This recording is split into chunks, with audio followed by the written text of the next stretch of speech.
Buenos días.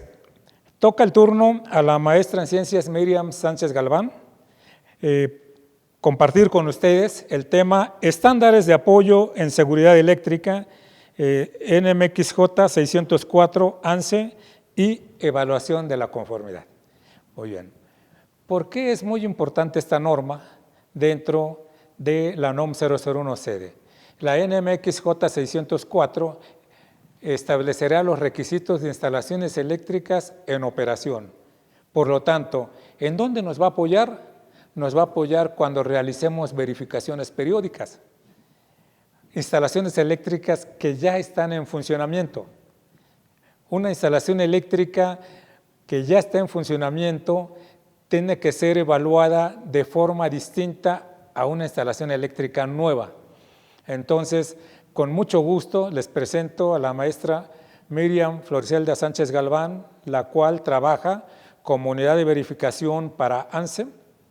Es la subgerente técnica o la gerente técnica sustituto. Ha hecho su maestría en ciencias en la ENSAM de Francia.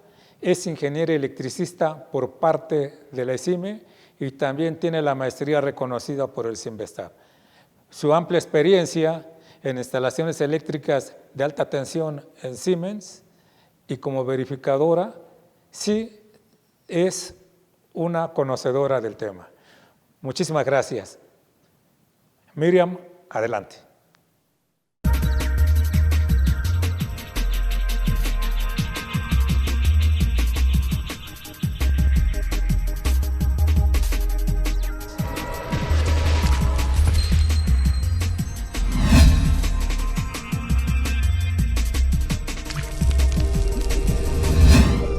Hola, ¿qué tal? Mi nombre es Miriam Sánchez.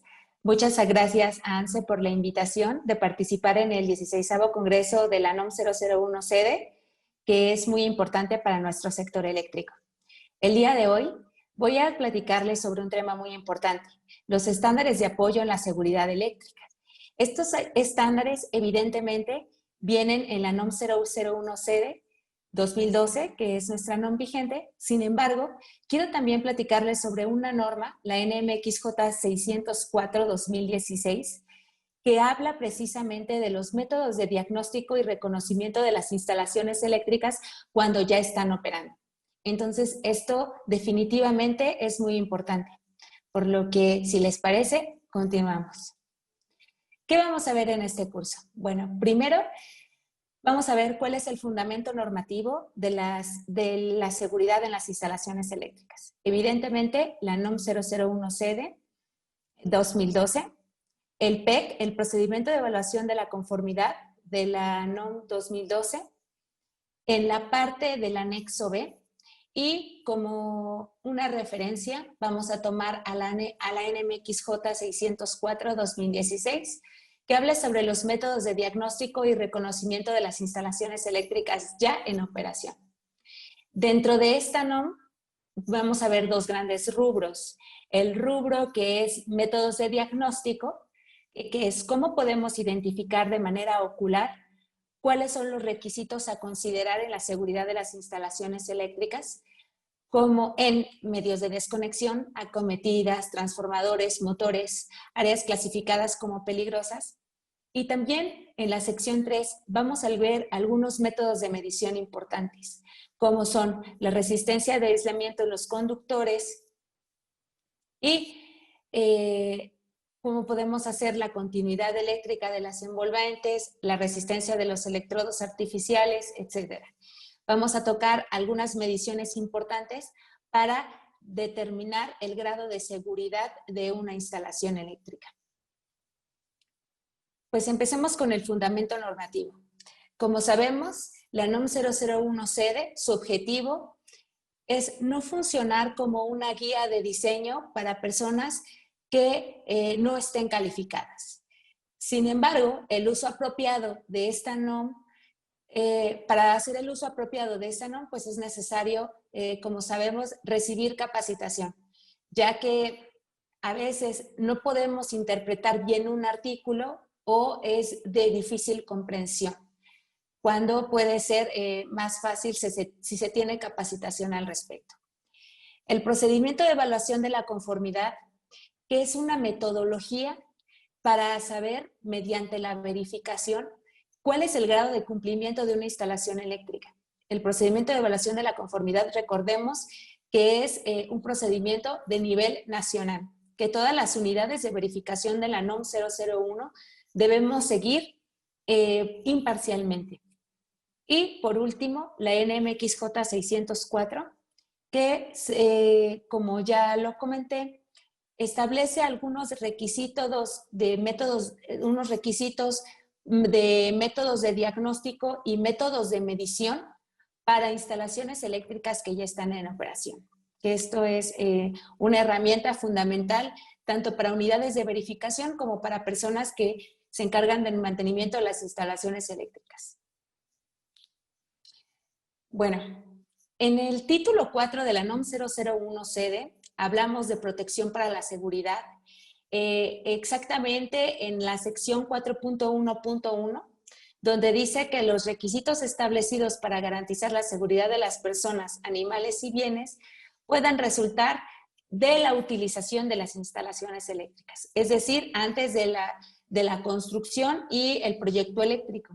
Entonces, dentro de esta sección, en el 4.2, pues ya vienen estos requisitos fundamentales, que son protección contra choque eléctrico, protección contra efectos térmicos, protección contra sobrecorriente, contra fallas a tierra, disturbios de protección contra disturbios de tensión y dispositivos de influencias electromagnéticas y protección contra interrupción de una fuente de suministro. Esto es lo que viene en el título, en la sección 4.1, protección para la seguridad. Pero ahora, ¿qué es lo que vigila el PEC? El PEC, dentro del anexo B, el procedimiento de evaluación de la conformidad de la NOM, dentro del anexo B, señala que para instalaciones localizadas para áreas clasificadas como peligrosas y para instalaciones que han entrado en vigor antes de que entrara en vigor la NOM 001C de 2012, pues se tienen que hacer ciertos requisitos para determinar el grado de cumplimiento con la NOM. Y esto es resistencia de aislamiento en conductores, continuidad eléctrica de las envolventes, resistencia de los electrodos artificiales de la red de tierra, poralidad de los contactos, protección de desconectadores y envolventes, locales de subestaciones, sistemas de emergencia y de reserva, ¿no? En el caso que aplique. Entonces, comunidades de verificación de la NOM 001 sede, cuando una instalación ha cumplido su vigencia dentro de las áreas clasificadas como peligrosas, que son 5 años, o cuando hay instalaciones que requieren ser verificadas, pero no se construyeron dentro de la vigencia de la NOM 001C de 2012, pues se requiere hacer todas estas herramientas para cumplir para dar el grado de cumplimiento de la NOM, que son muy parecidas a lo que establece la NMXJ 604. En la NMXJ 604 podemos identificar 5 principales herramientas que nos da esta norma para saber si las instalaciones eléctricas tienen un buen grado o seguridad y también dentro del marco de la NOM. Y como comentaba, hay métodos de diagnóstico y métodos de medición. Después, esta misma norma pasa a una parte de evaluación, que es un reporte, donde se determina el grado de cumplimiento de la instalación eléctrica y trae una herramienta pues muy eficiente, que son los apéndices, que también lo veremos posteriormente. ¿Cuáles son los aspectos generales de la NMXJ 604? Dice que para llevar a cabo un diagnóstico de una instalación eléctrica en operación, pues se recomienda que la instalación eléctrica cuente con un diagrama unifilar actualizado. Muchas veces, cuando la instalación eléctrica ya tiene un dictamen, es un proyecto nuevo y se echa a andar y tiene un dictamen de verificación, pues descuidamos un poquito la integridad de las mismas. Y eso no significa que sigan siendo seguras, sino que a veces por algún descuido o por una máquina nueva o una carga que se va a instalar nueva, pues vamos descuidando la integridad de la instalación eléctrica y también vamos descuidando el proyecto eléctrico. Esto es indispensable porque tener un mapa de nuestra instalación eléctrica nos permite identificar qué le duele a la instalación. Y si no está actualizado, pues entonces es una herramienta que se vuelve pues un poquito, ya no tiene utilidad, ¿no? Ya es difícil identificar si existe alguna falla, si el diagrama unifilar tampoco está actualizado, ¿no? Se debe hacer mantenimiento a los equipos, se debe revisar, hacer evaluaciones constantes e internas en la instalación eléctrica, se deben tener recomendaciones de seguridad y también se debe hacer un análisis del mantenimiento que se le debe hacer a la instalación eléctrica, ¿no? Hay veces que algunos conductores pues no tienen soportería, la soportería necesaria, lo vamos a ver posteriormente.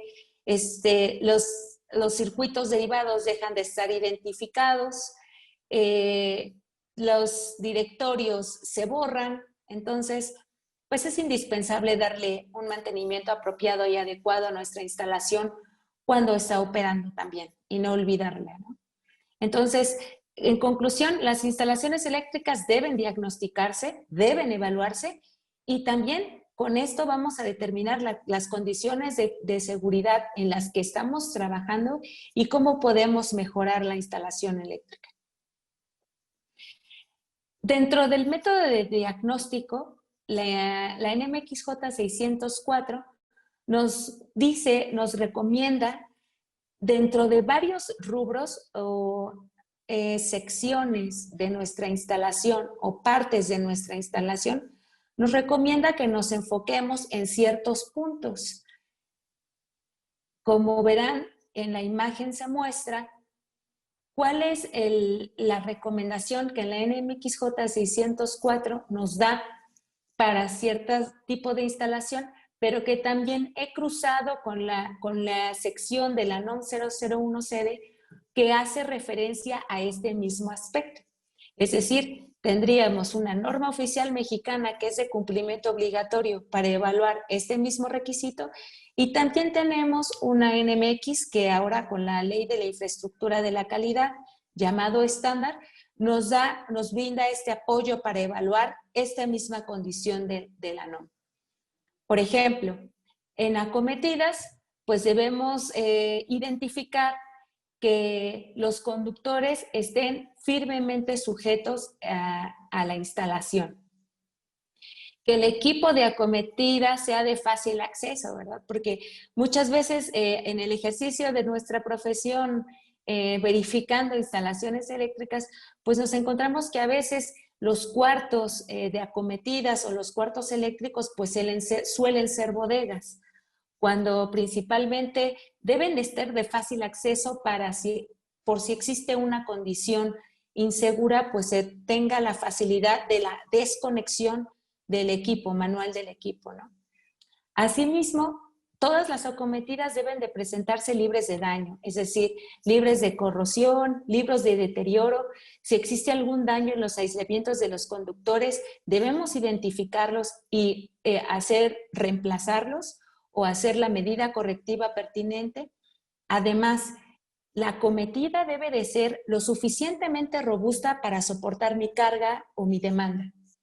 Y esto suele ser un problema grave cuando la instalación eléctrica empieza a crecer sin medida y no se tienen las precauciones necesarias para redimensionar las condiciones de la acometida, ¿no?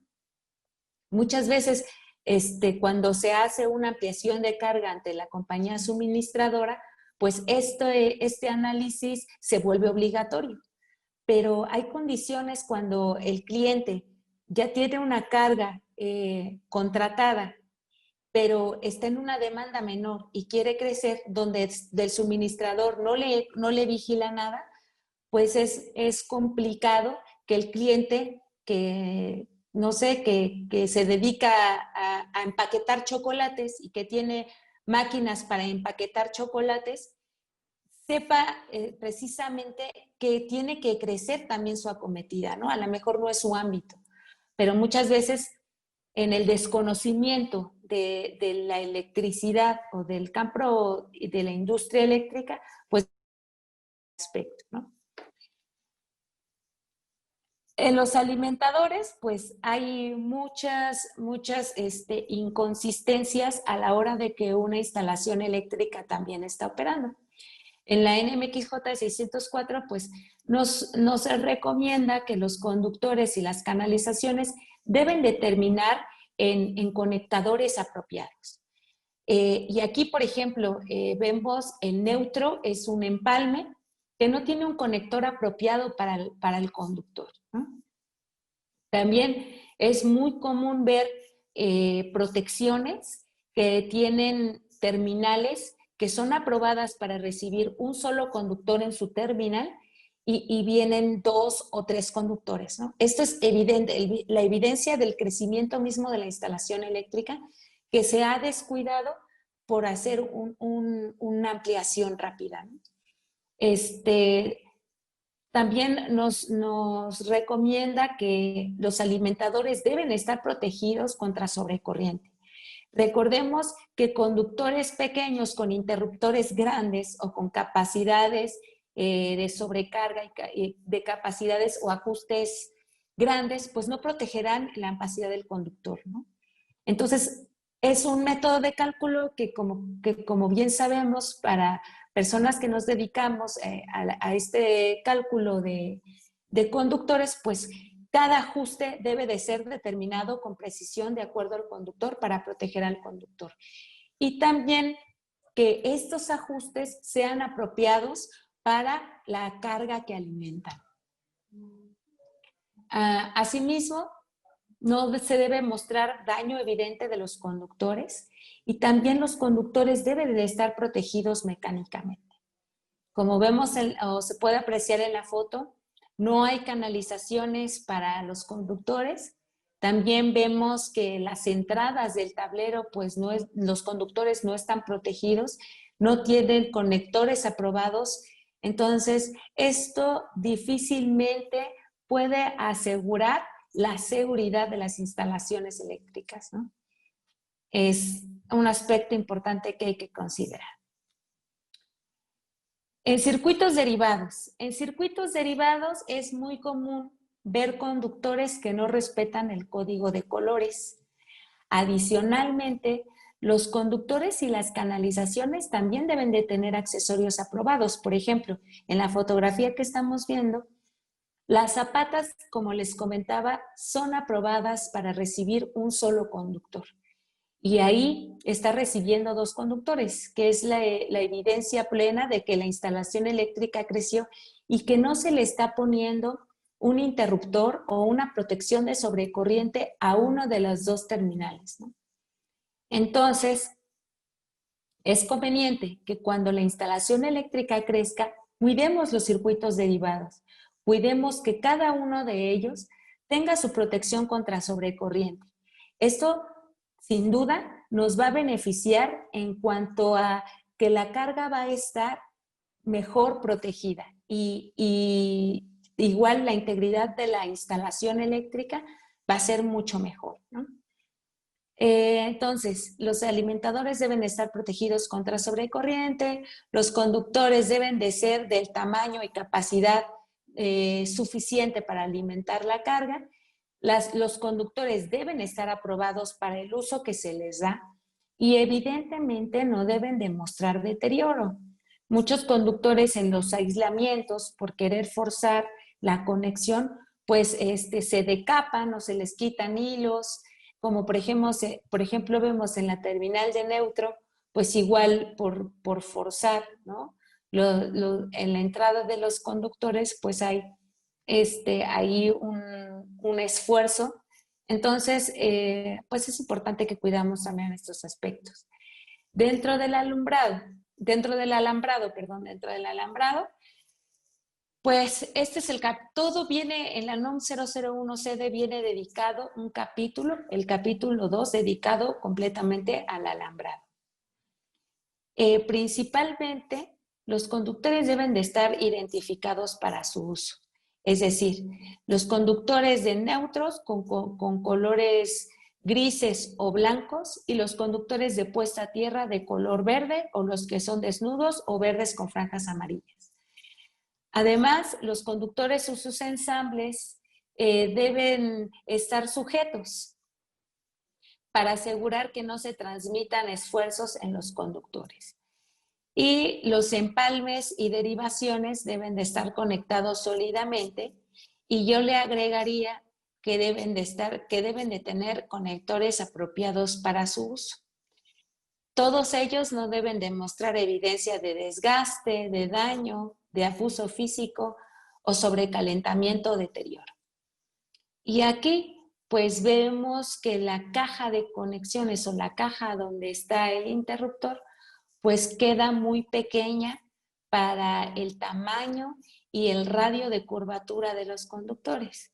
Esto en el radio de la curvatura pues hace un esfuerzo más al aislamiento, lo que a la larga o en un tiempo de mediano a largo plazo, pues dañará su aislamiento. Cordones flexibles, son los que comúnmente llamamos conductores de uso rudo. Los cordones flexibles generalmente, o más bien, los conductores no deben de ser sustituto de alambrado fijo. No deben utilizarse como conductores que van a estar ahí por siempre. Son conductores que se utilizan para equipos indicados como luminarios, por ejemplo, donde sí se permite utilizar cordones flexibles, o equipos que son de conexión y desconexión inmediata. Sin embargo, no son conductores que se utilizan como conductores de alambrado fijo. Además, muchas veces degradan, o más bien se somete a un daño el aislamiento principal del conductor para hacer otras diferentes conexiones, como lo estamos viendo en la fotografía. Los conductores de uso rudo no deben de traspasar orificios ni paredes. Los conductores de uso rudo no deben estar sobre las superficies y tampoco deben de estar cerca de ventanas o alfombras. Todo esto que habla sobre cordones flexibles o cordones de uso rudo, lo podemos observar en la sección 400-8 de la NOM, donde nos explicará los usos permitidos y los usos no permitidos de los cordones flexibles.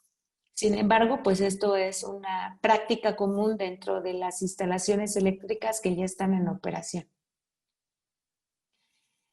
Dentro de las canalizaciones, hay muchísimo dentro del rubro de las canalizaciones.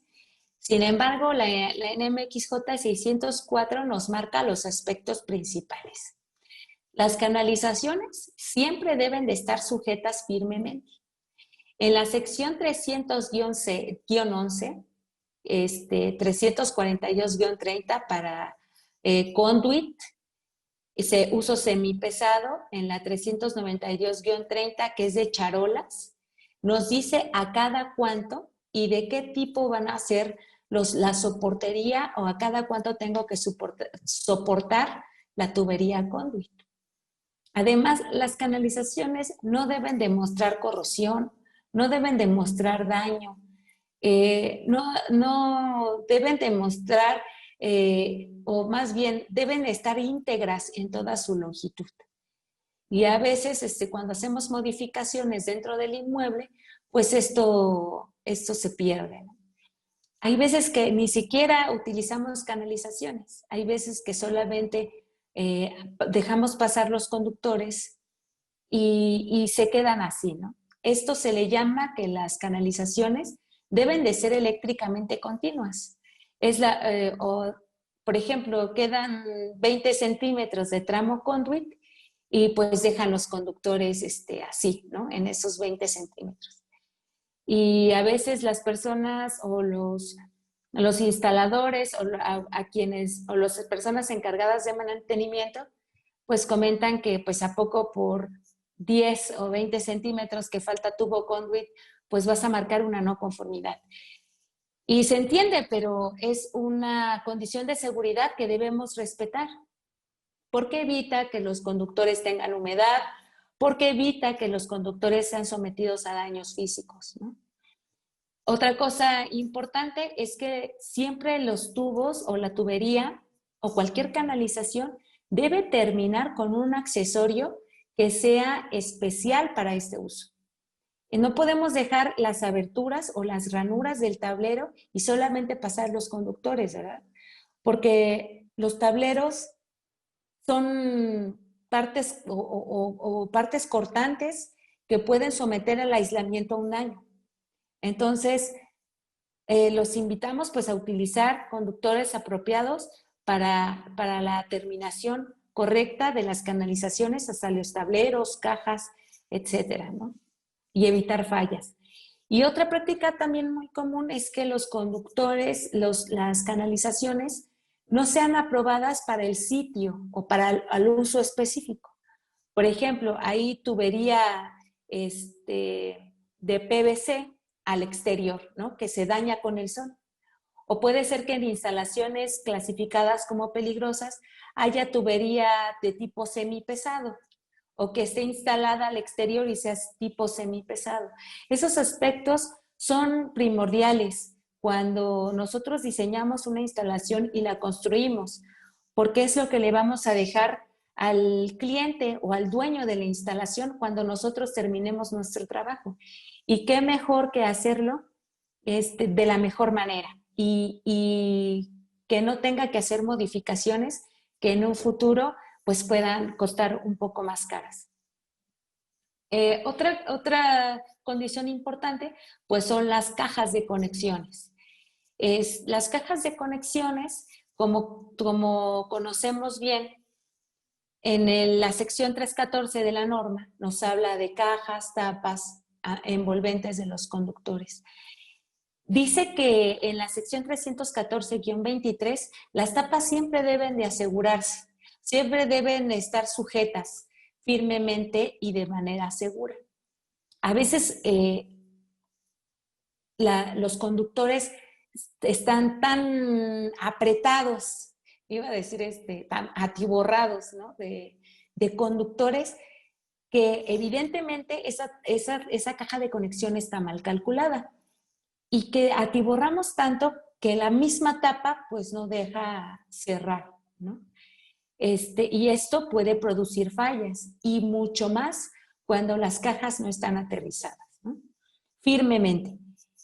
¿Qué es otro punto? En la sección 250-4 de la norma nos dice que cualquier envolvente que no sea normalmente, que sea conductor, pero normalmente no transporte corriente, debe aterrizarse.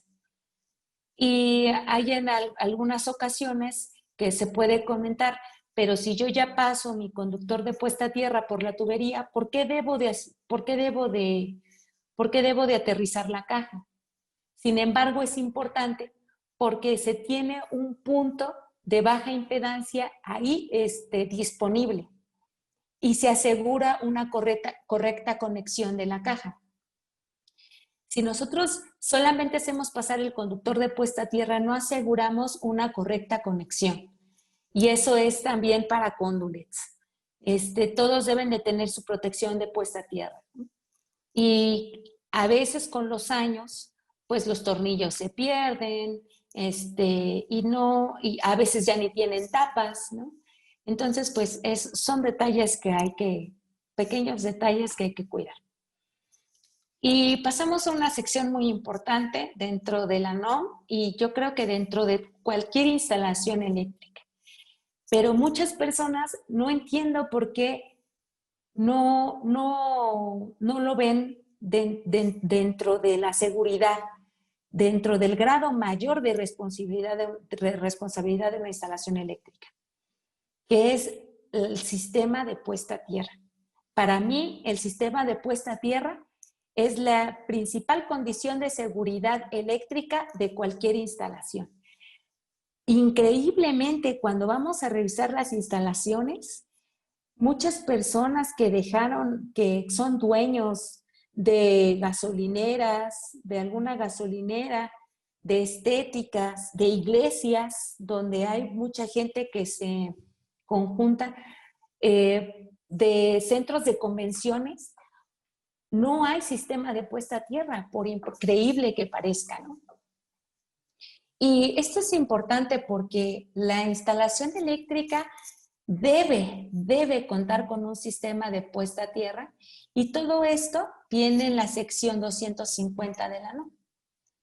Cuando el sistema de puesta a tierra ya está instalado, debemos de cuidar su integridad.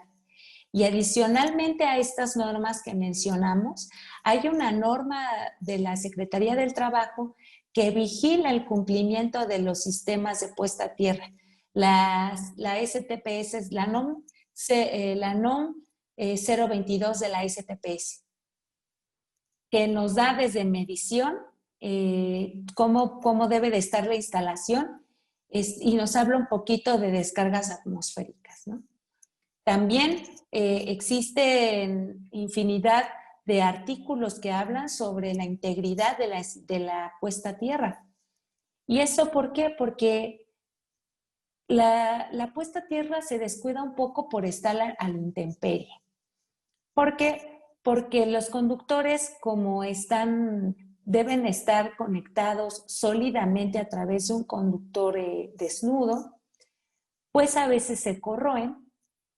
A veces los registros de los conductores de puesta a tierra se llenan de cemento porque hicieron alguna modificación en la instalación, se tapan, ¿no? Entonces, además de que tiene que contar con la instalación eléctrica, se tiene que asegurar que sea un solo conductor íntegro en toda su longitud.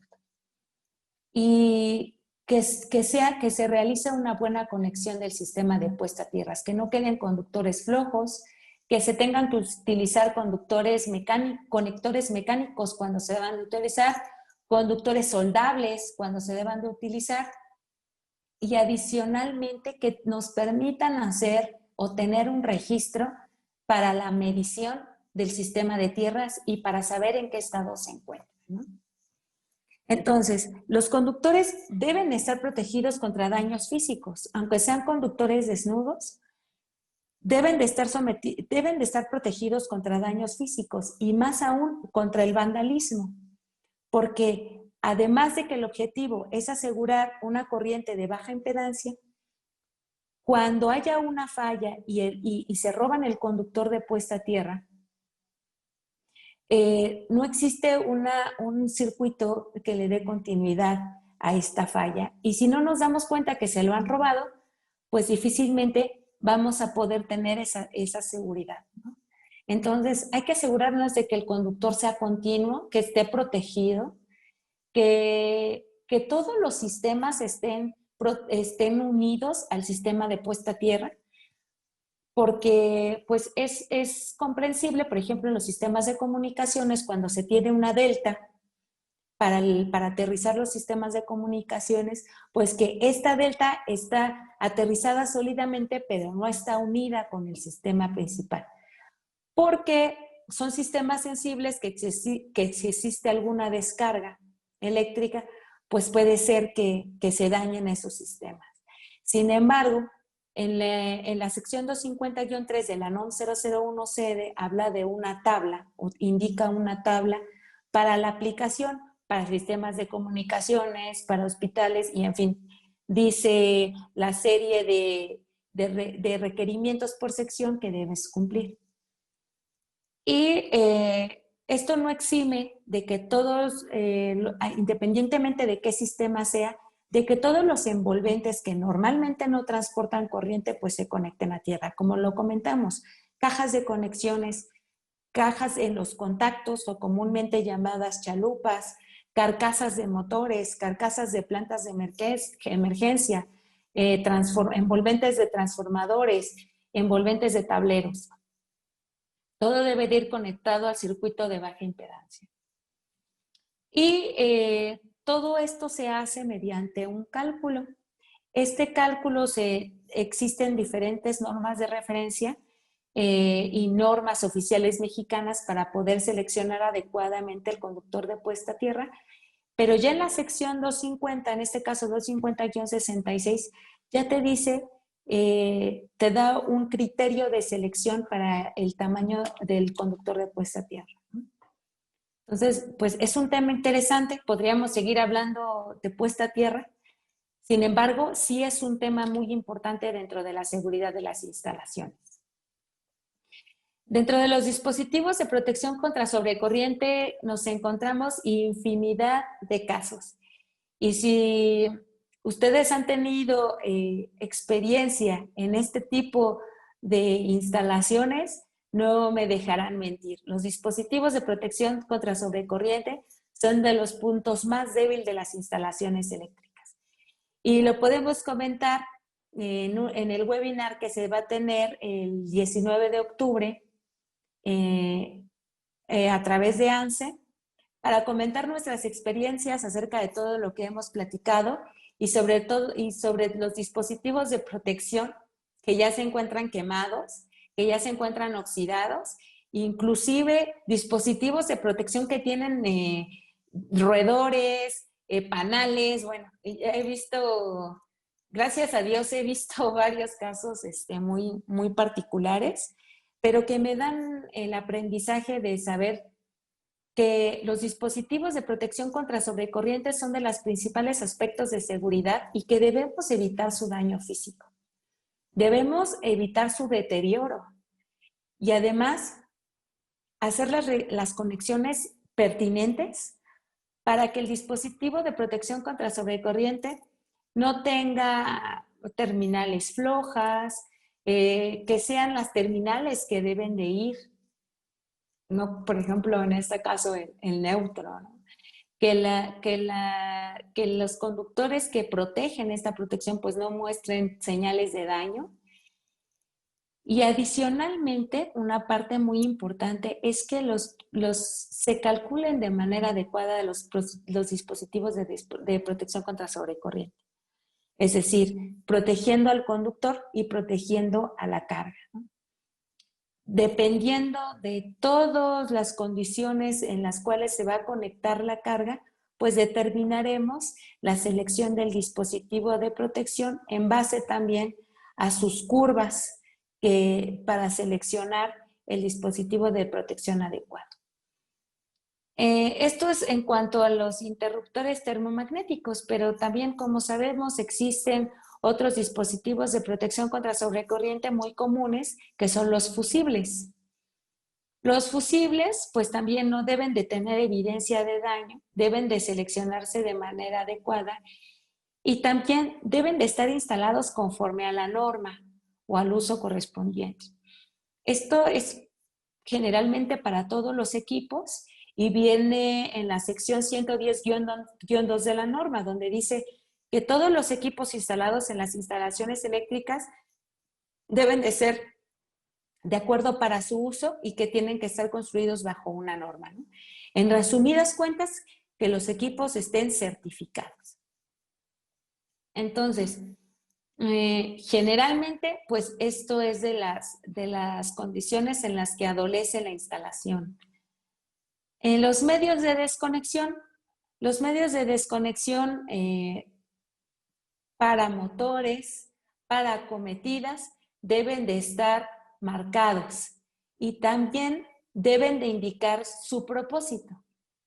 Para los medios de desconexión que son parte del suministrador, pues la operación dependerá del suministrador, pero yo como usuario también tengo que tener un medio de desconexión principal. Y ese medio de desconexión principal pues se calcula a partir de la carga total instalada y de la carga en demanda, ¿no? Adicionalmente del conductor y otros aspectos. Pero esto no exime de que yo como usuario deba de tener un medio de desconexión principal.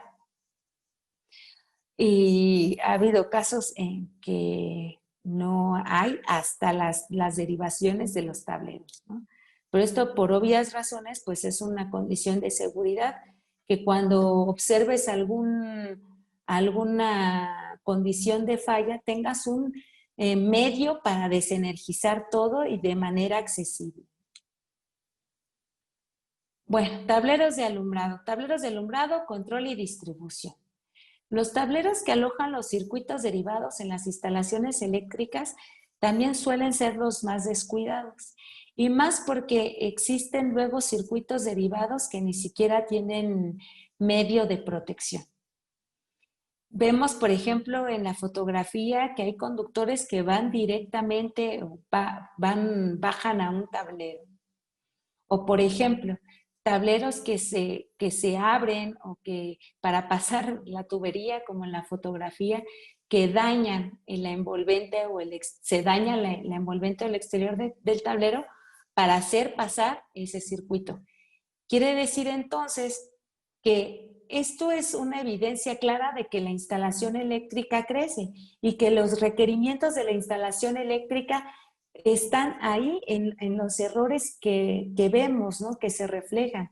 Por ejemplo, los tableros de alumbrado casi siempre presentan daños o deterioros, como hicieron pasar el conductor de puesta a tierra a través de ese orificio, ¿no? En la fotografía. Y también todos los conductores que entran a los tableros, pues deben de estar sujetos por medios adecuados. Como son, primero, que tengan una canalización y que esté sujeta de acuerdo al uso destinado. Todas las aberturas que no se utilicen en un tablero se deben cubrir con tapas especiales para el uso, para evitar un contacto de unas personas que no sepan o que no tengan conocimiento de que es una parte que puede estar energizada y que puede ser peligrosa. Por eso todas las partes expuestas deben estar también puestas a tierra. Todos los accesorios deben de estar puestos a tierra, deben de contar con un sistema de puesta a tierra. Y bueno, hay que respetar los espacios de los tableros. Como comentamos en un inicio, a veces donde se aloja el cuarto eléctrico, donde se ubica, suele ser bodega o suele ser un almacén, donde tienen cajas frente a los tableros que no te permiten abrir el tablero. Y esto es común, es una práctica común que por desconocimiento pues se realiza. Entonces hay que explicarle a las personas en las que o estamos haciendo la verificación o vamos a hacer un mantenimiento o vamos a hacer una reparación, pues recomendarle que por condiciones de seguridad esa práctica no puede ser posible, ¿no? En contactos hay infinidad y yo les aseguro que en su casa tienen también algunas, ¿no? O puede ser que ninguna, pero yo creo que si revisáramos cada contacto de cualquier instalación eléctrica, casi todos tienen algún detalle. Por ejemplo, los contactos siempre deben estar sujetos a su caja y firmemente, ¿no? Y hay veces que los contactos pues ni siquiera caja tienen, como en la fotografía. Los contactos deben de tener sus tapas por condiciones de seguridad, no deben de presentar evidencias de daños. Los receptáculos no deben verse quemados o fundidos. Deben de funcionar adecuadamente, o sea, no deben de mostrar evidencia de calentamiento. Además, los contactos deben de estar conectados sólidamente sin que tengan evidencia de arqueo. Deben de estar alambrados correctamente, es decir, deben de seguir una polaridad. Y los contactos también deben de tener protección por falla tierra. Es decir, por ejemplo, en agua, como lo vemos en la fotografía de la izquierda, cuando son menores las distancias a 1.8 metros, pues se debe de proteger o tener un contacto de circuito por falla tierra. Entonces, es importante que todo esto lo tomemos en cuenta porque el contacto es digamos que la parte viva más común que tenemos las personas a la hora de energizar un equipo.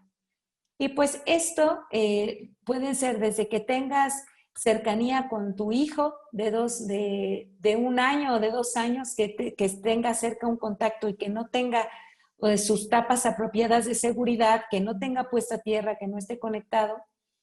Y esto también lo vemos en guarderías, en estancias infantiles, ¿no? Hasta contactos que son de instalaciones industriales, ¿no? Y un punto muy importante, hay veces que no podemos calcular un contacto porque no sabemos que se va a conectar ahí. Sin embargo, en la sección 220-14 nos habla de que se deben de considerar por lo menos 180 VAs. Y esto yo lo considero pues un poco bajo. Realmente 162 watts para las cargas que ahora tenemos en nuestra instalación eléctrica, pues para mí sí es un poco bajo. Podemos consultar la carga de nuestro eliminador, de nuestro dispositivo, de nuestra computadora, y vemos que 180 VAs es algo un poco bajo. Hay que tener las precauciones necesarias. Y otro aspecto que quiero tocar aquí, pero que no viene en los métodos de diagnóstico, pues es la selección del circuito de la protección contra sobrecorriente de los circuitos derivados, en donde sabemos que la protección de sobrecorriente máxima que debe tener un circuito derivado de contactos es 20 amperes. Y esto es una práctica muy común en restaurantes. Para que no se bote la pastilla, pues ponen 30 amperes, 40 amperes para conductores que comúnmente son del 10 o del 12. Y esto pues no es una condición de seguridad apropiada. La condición de seguridad apropiada es que nosotros calculemos con respecto al circuito derivado que lleve máximo los contactos para una pastilla de 20 amperes. Y como les comento, es una práctica común que como ya instalé cable del 10, de acuerdo a la tabla 310-16, ponga pastilla de 30. Eso es un desconocimiento general, ¿no? O que para que no se bote la pastilla, pues le pones una capacidad más grande. Hay que respetar el cálculo de los circuitos derivados para tener unas condiciones de seguridad óptimas. En luminarios. En luminarios, bueno, como ya mencionamos, los luminarios pueden tener cordón flexible para trabajo pesado. También deben de ser conductores del tamaño menor del circuito derivado. De manera general es así para formar un circuito. Y un aspecto importante es que las envolventes del luminario no deben de exceder de la capacidad marcada. Las envolventes del luminario que son metálicas también deben de conectarse a tierra. A veces ya tienen en el kit de los luminarios, ya tienen este accesorio dentro del mismo luminario para hacer la conexión de tierra, que es el 410-46. Y además, los luminarios también tienen una polaridad y deben de estar conectados de acuerdo al circuito derivado y a sus terminales. Por eso, en los tableros del circuito derivados, una condición importante es que tengan un directorio y que los circuitos derivados estén identificados de acuerdo a qué alimentan. Esto también con el tiempo pues se van borrando las etiquetas, es muy común que los directorios también se borren y pues eso no nos permite identificar de una manera adecuada cuál es el circuito que falló, por ejemplo, o el circuito que tiene una condición insegura o el circuito que está parpadeando, etcétera, ¿no? Es importante que veamos que las luminarias no tengan evidencias de quemaduras, de daños físicos, de que estén en condiciones de sobrecalentamiento. Todas estas fotografías que estamos viendo son instalaciones eléctricas que hemos tenido la fortuna de visitar porque de ellas aprendemos mucho, ¿no? Alguien puede decir, oye, ya nos evidenciaste, sin embargo, de estas fotografías aprendemos, de estas fotografías aprendemos todos, y lo menciono porque me di cuenta que la luminaria no estaba bien sujeta y están las personas de cocina trabajando, ¿no? Bueno, es un punto que debemos hacer conciencia. En la NMXJ 604 habla de transformadores, en general de artefactos, equipos especiales. Entre ellos, como todos sabemos, los transformadores son la parte esencial o una de las partes esenciales de la instalación eléctrica, ya que se vuelve la principal fuente de energía, fuente de suministro. Y es común ver que los transformadores pues no tengan las condiciones que establece la norma con las cuales deben estar para ser seguros. Por ejemplo, nos dice que los transformadores con aislamiento del líquido deben estar instalados de acuerdo a los requisitos de ubicación y el líquido aislante. Esto viene en la sección 450 de la norma y lo podemos encontrar desde la 23 hasta la 25. Y me llama la atención que los transformadores con aislamiento aislante deben de tener la norma le llama un sardinel o un contenedor de aceite. Y en la mayoría de las ocasiones no vemos este contenedor de aceite. Vemos transformadores que son en aceite instalados en intemperie bajo ninguna condición de seguridad.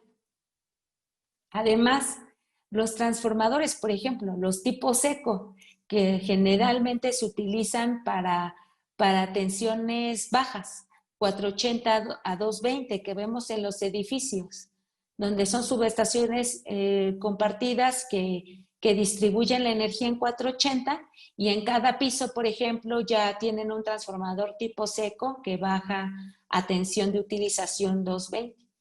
Estos transformadores deben de tener una separación mínima. Y no recuerdo, pero por ahí tenía la foto que también quería proyectar. Vi transformadores tipo seco montados en el plafón, que sí lo permite la norma, sin embargo, eran de 225 kVA, ¿no? Entonces, muchos proyectistas, constructores se molestan porque a veces como verificador tienes que hacer una observación de seguridad y que les dio mucho trabajo instalar, por ejemplo. Pero estos congresos yo creo que también tienen el objetivo de hacer conciencia de que a veces por hacer las cosas rápido, porque ya tengo que entregar la obra, porque ya tengo una penalización, dejamos esas condiciones de seguridad al aire, ¿no? Cuando puede que esas condiciones de seguridad salven personas, salven equipos. Entonces, debemos de tener conciencia que en este tipo de equipos pues debemos de cumplir con condiciones mínimas de instalación, de separación y también de operación, porque deben de ser de fácil acceso. Por ejemplo, en la diapositiva 1 vimos que el transformador está en una reja lleno de material, creo que es material eléctrico, que tampoco está en fácil acceso, ¿no? Y tampoco están ventilados ni cumplen con las distancias mínimas. Y otra muy curiosa en esa fotografía es que las partes vivas del transformador estaban expuestas en cuartos que utilizan las personas operarias de la industria a fácil acceso. Entonces, pues eso da señales de que la instalación pues necesita mantenimiento. Y otro aspecto muy común es que debemos de seleccionar las protecciones contra sobrecorrientes de una manera adecuada.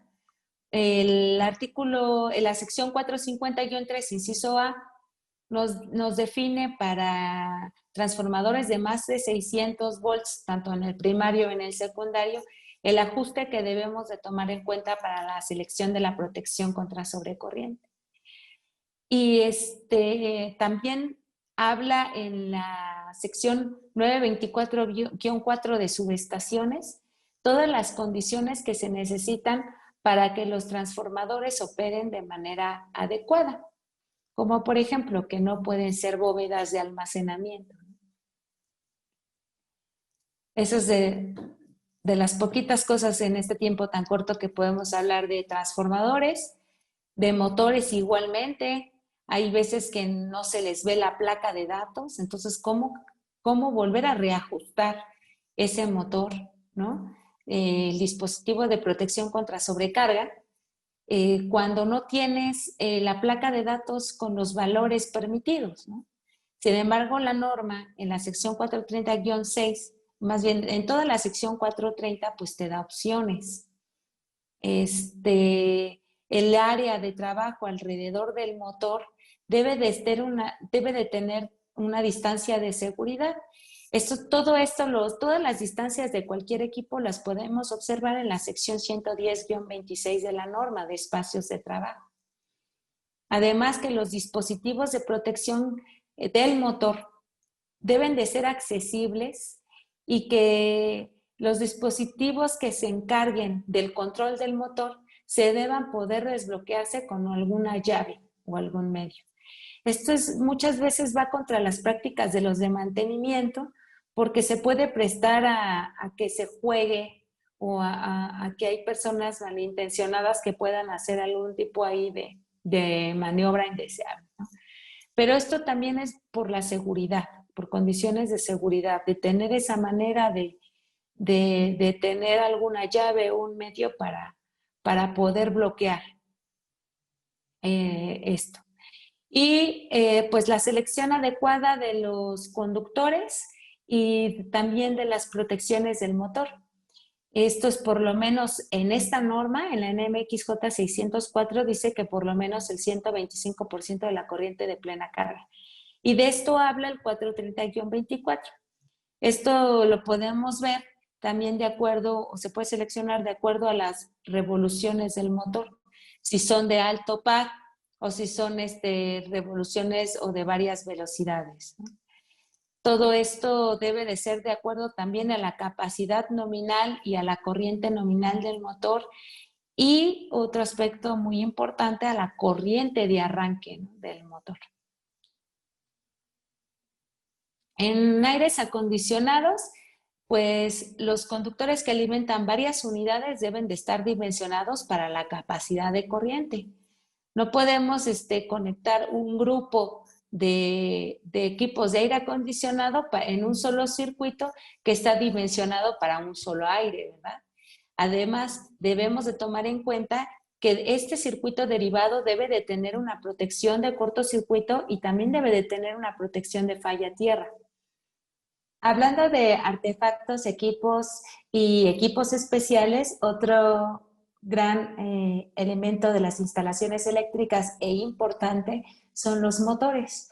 Comúnmente los motores pues presentan daño en sus placas o las placas están pintadas o sus espacios de trabajo pues son muy, muy pequeños. De acuerdo a la sección 110-26, donde hablamos de espacios de trabajo, los motores también deben de tener una distancia nominal indicada y para mantenimiento. Los motores deben de seleccionar, se debe seleccionar su dispositivo de protección contra sobrecarga, que no debe exceder los valores permitidos de acuerdo a las normas. En este caso, podemos auxiliarnos y debemos hacer mención a la sección 430-6 de la norma. Los dispositivos de protección deben de estar a la vista, deben de ser accesibles, o bien los dispositivos que se encargan del control del motor deben de poder bloquearse con una llave o con algún medio similar. Eso también es por condiciones de seguridad. Los conductores de los motores individuales deben de tener una capacidad de conducción de corriente de al menos el 125% de la corriente a plena carga del motor. Y esto es con el fin de tomar en consideración la corriente de arranque del mismo y como condición de seguridad. De esto nos habla el 430-24, donde podemos hacer una selección de corrientes de plena carga de acuerdo a las revoluciones del motor, como nos dice la norma. Hay diferentes condiciones para motores de alto par y motores de varias velocidades. Entonces, hay que tomar en cuenta, esto viene en la sección 430-6 de la norma. Los motores deben de tener dispositivos para su control y estos deben de ser del tipo y capacidad nominal de acuerdo a la corriente nominal del motor. Esto también es común observar que cuando están en desuso los motores, pues esos dispositivos que están en su control, pues también deben de marcarse como en desuso o deben de ser desmontados. Porque esto a la larga pues crea ciertas confusiones cuando se está operando una instalación y también cuando se realiza el mantenimiento del mismo. Si hay algún motor fuera de operación, hay que indicarlo y hay que tomar las medidas pertinentes. En equipos de aire acondicionado, pues es un equipo muy frecuente en oficinas, en centros comerciales, es decir, en equipos de aire y refrigeración, pues son muy frecuentes. Y es también muy frecuente ver que los dispositivos que realizan la protección contra sobrecorriente de estos equipos, pues estén mal dimensionados. El dispositivo de protección contra sobrecarga para el equipo de aire acondicionado no debe exceder los valores permitidos con las regulaciones y normas, pero más aún, los equipos de aire acondicionado tienen una etiqueta cuya certificación se puede avalar. El equipo debe de estar certificado de acuerdo al 110-2 de la norma, y en esta etiqueta ya te muestra en algunos equipos cuál es el dispositivo recomendado o cuáles son los valores técnicos para realizar la correcta selección del dispositivo de protección contra sobrecorriente. Entonces, es muy importante tomar estas condiciones en cuenta para seleccionar la protección contra sobrecarga, el conductor, y si el circuito derivado que alimenta un grupo de varias unidades de aire deben de estar dimensionados de acuerdo a la capacidad de corriente de este equipo. Adicionalmente, el equipo debe de estar protegido también contra cortocircuito y contra falla a tierra, y también el alimentador, y debe tener un medio de desconexión que sea visiblemente identificado en el equipo para hacer la desconexión en cuestión de alguna falla o mantenimiento. Pero este medio de desconexión debe estar a la vista del equipo y debe de ser fácilmente accesible. En capacitores. En capacitores tenemos un ajuste para seleccionar el dispositivo de protección de acuerdo al 460-8 de la norma. Y también el área de trabajo en el que se encuentran los capacitores debe de ser la mínima requerida de acuerdo al 110-26, y adicionalmente el fabricante te da las recomendaciones para que tengas esta distancia de seguridad que se debe de tomar en cuenta. Los capacitores deben de tener un medio de descarga adecuado para drenar la tensión de acuerdo al 460-28, y los conductores que alimentan los capacitores deben estar dimensionados de acuerdo a la capacidad de corriente del equipo. Y esto se debe prever desde la selección del equipo y se debe de asegurar hasta que se instale el equipo. Áreas peligrosas. Eso también es un tema muy extenso que la NMXJ 604 solo toca ciertos puntos importantes para reconocer o para determinar el grado de la seguridad eléctrica. Como conocemos, las áreas peligrosas deben de clasificarse.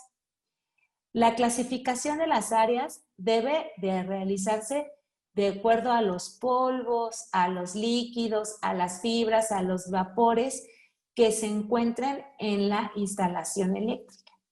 Estos van a tener un nombre, un apellido, la clase, la división y un grupo, de manera coloquial. El grupo también puede llamarse zona. Y toda esta clasificación de áreas se realiza en base a la sección 500-6 de la norma. Esto es un estudio minucioso de todos los líquidos, vapores, todo el material flamable que esté presente en la instalación eléctrica y de acuerdo a las distancias o radios de seguridad que se van a contemplar en la instalación. Todo lo que se encuentre dentro de la clase y la división que sea la selección dentro del estudio de clasificación de áreas debe de tener una condición especial. Por ejemplo, los sellos en las tuberías conduit. Los sellos cortafuegos en las tuberías a veces suelen degradarse por la exposición al sol, puede ser, por el calentamiento en la tubería. Independientemente, debemos de cuidar que estos sellos estén instalados en donde se requieren y también que no deben de mostrar deterioro.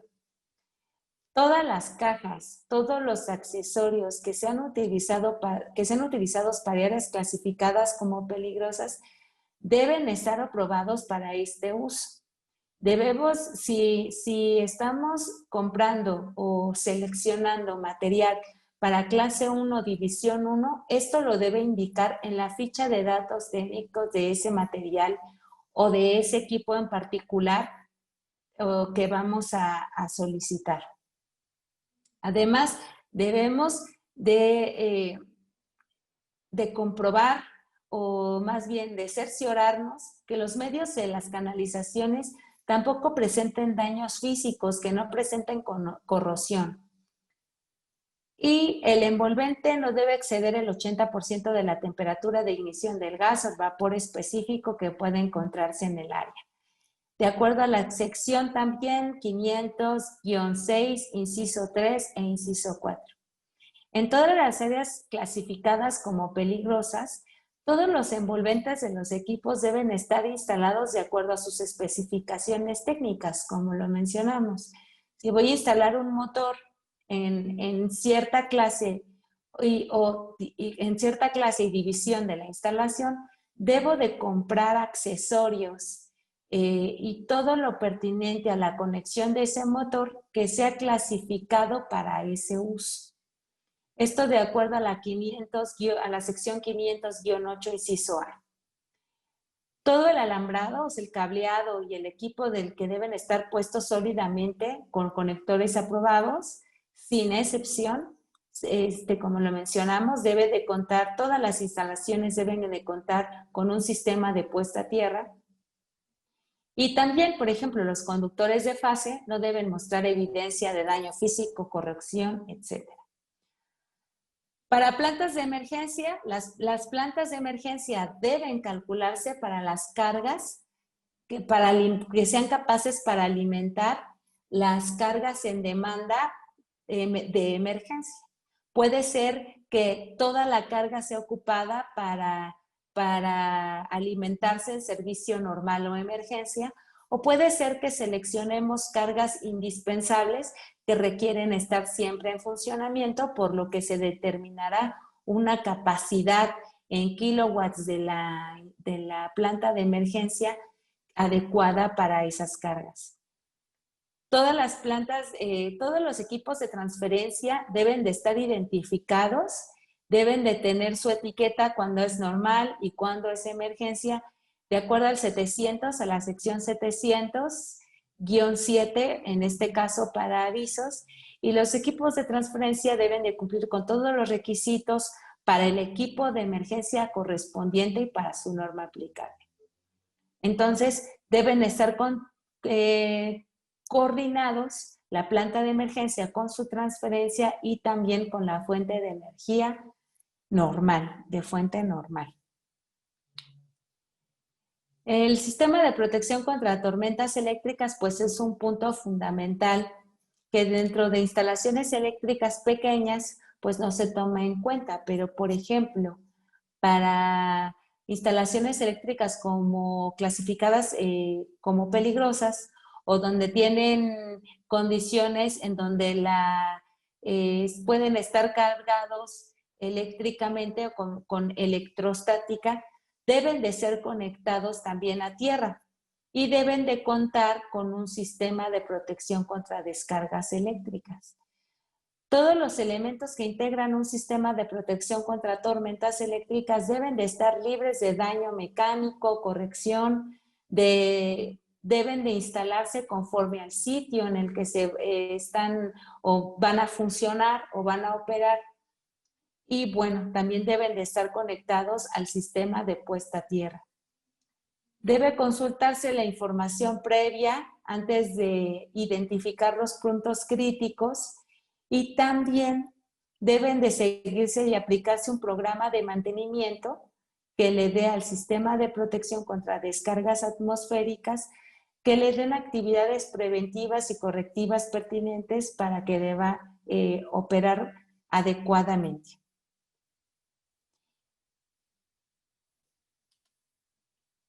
Adicionalmente, todos los dispositivos de detección contra humo deben de operar correctamente. Debemos de hacer pruebas continuamente de que estos se encuentran en correcto funcionamiento. Y esto viene en la sección 760 de la NOM. Bueno, pasamos la última gran sección de la NMXJ 604, que es cómo podemos medir que todo lo que observamos anteriormente de manera ocular, pues se pueda comprobar mediante mediciones, ¿no? Principalmente contamos con estas pruebas. El PEC de la NOM 001CD se coordina con alguna de estas pruebas. Sin embargo, hay que tomarlas en cuenta para poder evaluar las condiciones de seguridad de las instalaciones. Una muy común es la resistencia de aislamiento. La resistencia de aislamiento, pues como sabemos, como conocemos, esta prueba se realiza para asegurar más bien o comprobar la integridad del material aislante de los conductores. Y se realiza comúnmente o mal llamado Megger o un megómetro. Y esta norma nos recomienda que sea con capacidad de medición de 0.1 megaohms y mayores y una resolución de 0.1 megaohms.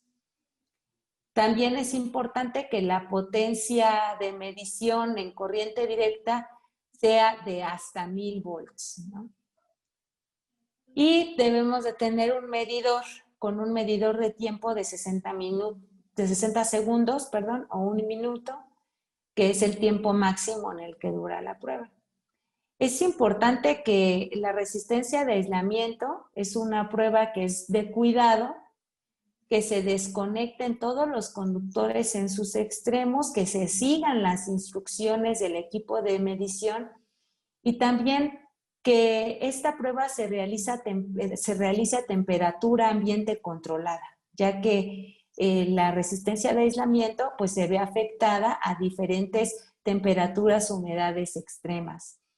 También no realizarse en presencia de gases, de vapores, disolventes. Entonces, hay que tener precaución con esta norma, ¿no? Con esta prueba. ¿Qué pasa al final de la prueba? Al final de la prueba debemos de observar, de acuerdo a la tensión que le aplicamos a los conductores, que la resistencia de aislamiento sea menor que cierto valor. de acuerdo a la tabla 1 de valores mínimas de resistencias de aislamiento. Y esto concluye si se ha aplicado correctamente el procedimiento, concluye si cumple o no, o si los conductores están en correctas condiciones de operación en sus aislamientos. La continuidad eléctrica es otra prueba que realizamos para la verificación del anexo B del PEC. La continuidad eléctrica, pues como comúnmente sabemos, se realiza con cualquier multímetro en la modalidad de resistencia. Puede hacerse con un multímetro o también puede hacerse pues con estos dispositivos que miden la continuidad con un timbre o con una lámpara. Eso también se puede hacer de acuerdo a la NMXJ 604. Basta con poner el multímetro, como les comentaba, en la sección o en la selección de resistencia y colocar las puntas en los extremos de los conductores donde se requiere hacer la prueba. O el dispositivo nos va a indicar con una luz o con un sonido si esto tiene o no continuidad. Y esto es importante, por ejemplo, cuando un multímetro tiene una lectura que es menor a 1, se da menor que un ohm, pues se entiende que tiene una continuidad o solamente si se acciona el dispositivo para medir la continuidad. Otra prueba muy importante es la resistencia en los electrodos de puesta a tierra. Para medir la resistencia en los electrodos, pues hay diferentes métodos y hay normas específicas para realizar la medición. Como les comentaba, la STPS 022 pues nos define cuál es el método de acuerdo a una norma oficial mexicana que se evalúa su cumplimiento también para determinar cuál es el valor de resistencia en ohms con los que debería de cumplir el sistema de tierras. Sin embargo, la NMXJ 604 a través del apéndice E nos da diferentes opciones para la medición de la resistencia de los electrodos de puesta a tierra. Por ejemplo, en la medición de la resistencia de la trayectoria a tierra con abrazaderas o con pinzas o con medidores de tipo gancho, también da ciertas recomendaciones, también da el método por caída de tensión, en fin. Los invito a revisar la NMXJ 604 porque tiene realmente grandes opciones o unas de las opciones para hacer la medición. Como les comento, el método oficial o que tiene este grado obligatorio para ciertas instalaciones es el que se establece en la NOM 0022 de la STPS, que define el método de los 4 puntos. La polaridad de las conexiones en los contactos, como lo comentábamos, es importante para determinar si se realizó la correcta conexión en el cableado de los contactos. Y pues ya hay probadores de polaridad y también se puede realizar con un multímetro. En protección, desconexión y envolventes, bueno, esto habla de cuáles son los métodos de protección en una instalación eléctrica. Puede ser por separaciones o distancias de seguridad, por la medición de la resistencia de los aislamientos de los conductores, por un medio de desconexión, donde se puede comprobar el correcto funcionamiento de las protecciones. Puede ser de alguna inspección física o también puedes verificar la eficiencia de los dispositivos de protección. Otro método de protección común es evidentemente lo que comentamos, la medición de la resistencia de los electrodos de puesta a tierra, en qué condiciones se encuentra nuestro sistema de tierras. Por eso les comentaba que es complicado cuando a veces en los registros les ponen cemento o sellan las tapas porque no nos dan un punto de medición para poder evaluar cómo está su sistema de tierras. Inclusive la medición de impedancia de la trayectoria de falla a tierra, de acuerdo al numeral 6.1.2 de la NMXJ 604, puede realizarse esta medición.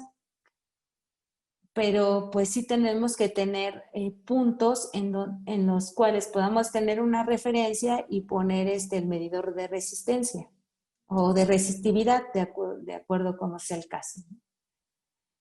Adicionalmente, podemos tener otra protección, que es la inspección visual, estas verificaciones periódicas que les comentaba. El código de red también puede ser, la aplicación del código de red puede ser una protección adicional. ¿Por qué? Porque el código de red te pide que tengas un diagrama unifilar actualizado donde puedas ver de manera documental todas tus protecciones y los ajustes que tienen estas protecciones. Adicionalmente, puedes, con un diagrama, con una revisión documental bien elaborada, puedes saber o realizar una estimación de tu carga total y de tu memoria y realizar memorias de cálculo para la selección adecuada de los dispositivos de protección contra sobrecorriente. Inclusive la capacidad interruptiva, si tú tienes un diagrama unifilar actualizado, que muchas veces cuando ya están en operación, pues ya pasan a segunda término los proyectos eléctricos, inclusive teniendo esto, puedes tener un acercamiento a un modelado en software de cortocircuito adecuado. Y esto también se aplica en código de red. Y por último, hay otros métodos para sistemas de protección contra tormentas eléctricas, y esto podemos consultar la NMXJ 603 de ANSE del 2018, donde viene la guía de aplicación. Sin embargo, la guía de aplicación, la 603, no tiene razón de ser si no existiera la NMXJ 549, donde habla de sistemas de protección contra tormentas eléctricas. Ahí vienen las especificaciones, los materiales, los métodos de cálculo. Por ejemplo, viene el método de la esfera rodante, vienen esquemas y guías de aplicación para poder realizar la selección correcta del blindaje atmosférico. Entonces, todo esto es una materia muy extensa, el sistema de protección contra tormentas eléctricas, pero pues las herramientas principales las conocemos en la NMXJ 549 de ANSE, que viene como referencia de otros estándares internacionales, que siendo una NMX, pues tendría que tener más peso, ¿no? Bueno, por último, quisiera mostrarles de la NMXJ 604, algo que me parece una herramienta muy útil, que son los apéndices de esta norma. En los apéndices de esta norma hay unas tablas o unas guías que yo puedo utilizar como si fueran unas listas de verificación. En estas listas, como material de apoyo, realmente las listas de verificación pues las crea el verificador, pero por ejemplo, si no soy verificador, yo puedo darme una idea con estas guías, qué es lo que voy a revisar cuando mi instalación eléctrica está en uso. Esta es la NMXJ 604. Todo lo que acabamos de platicar lo pueden encontrar muy desglosado en esta norma, apoyados de la NOM 001 CD, por supuesto, pero esto es lo que me parece importante compartir.